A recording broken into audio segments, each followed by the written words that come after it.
Hello students, welcome back to our social science class. We will continue the chapter The Mughal Empire. Today we are going to discuss about the Akbar's policies, Akbar's administrative way of system and about other Mughal rulers. So to understand this in a proper way, I will show you some slides. So students, to maintain the army, the main source of income available to Mughal rulers was tax on produce of the peasants. It means that whatever taxes are imposed on the peasants, that was the main source of income for the Mughal rulers. So the Mughal ruler used one term, zamindars, and the zamindars are the local headmen also, the powerful chieftains also. So one of the Akbar's revenue minister named Todar Mal, he carried out a careful survey of crop yields, prices and cultivated areas. On the basis of this data, tax was fixed on each crop in cash. Each province was divided into revenue circles. This revenue system was known as Zabt. In some areas, the zamindars exercised a great deal of power and exploitation of Mughal administrator could drive them to rebellion. So, when the unnecessary demand of taxes are increased, sometimes the administrators, they have to face the rebellion also. Now in detail we will discuss about the policies of Akbar. So students, Akbar followed the policy of diplomacy, due to which almost all the Rajput kings favored him. Rana of Mewar,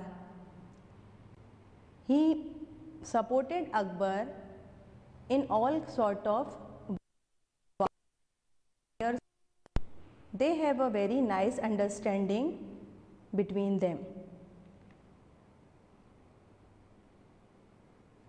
Akbar appreciated the loyalty of Rajputs and rewarded the kings by giving them charge of many important provinces of Mughal Empire like Agra, Ajmer and Gujarat. Raja Man Singh, the nephew of Jodha Bai, was given the provinces of Kabul and later of Bengal and Bihar also. So by reading this para, this is very clear that Akbar gave the Hindu Rajas also equal chance for their loyalty, to show their loyalty, and he was also loyal towards the Hindu kings also.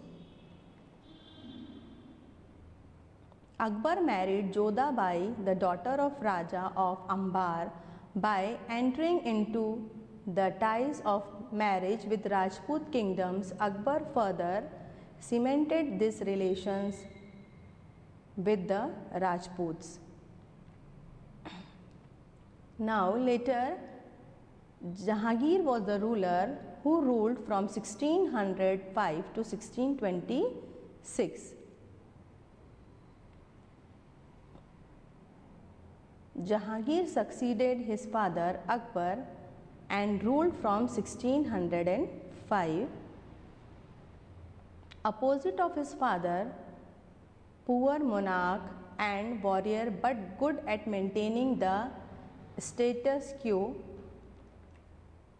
he continued many of the Akbar's policies. So it means that he was also agreed with the policies of Akbar and continued to follow his father's policies.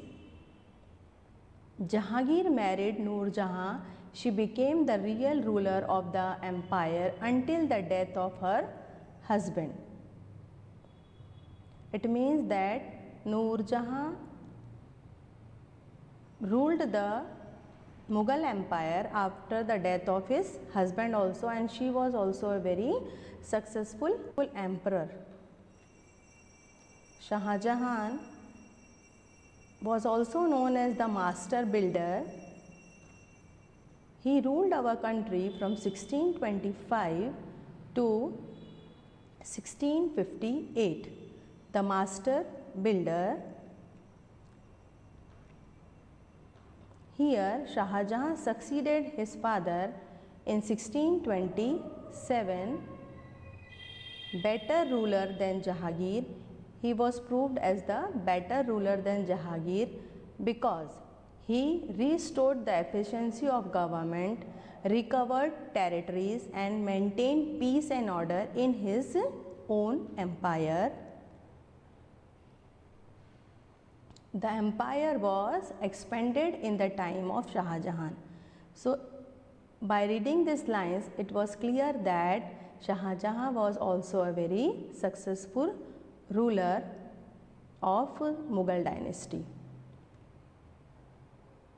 Shah Jahan was a patron of the arts, and because he built many great architecture buildings including the Taj Mahal and the Peacock Throne, a brilliant gold throne encased in hundreds of precious gems.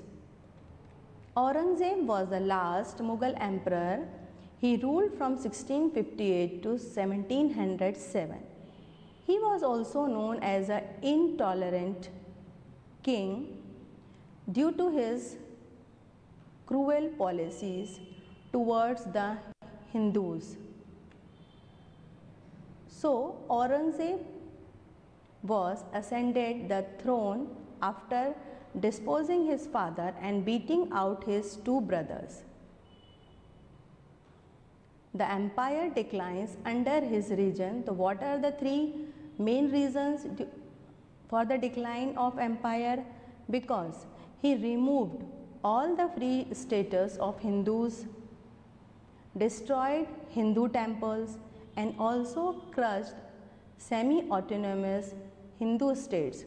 So, these policies are the reason why Aurangzeb is responsible for the decline of Mughal empire. Good policies are run by the Akbar, but Aurangzeb was not the follower of the same policies, due to which he is responsible for the decline of Mughal empire. And his primary interest in promoting Islam versus tolerance. So, he was a very orthodox Muslim and always want to establish Islam empire in India. We will read more about the decline of Mughal dynasty in the other chapters. Thank you and bye.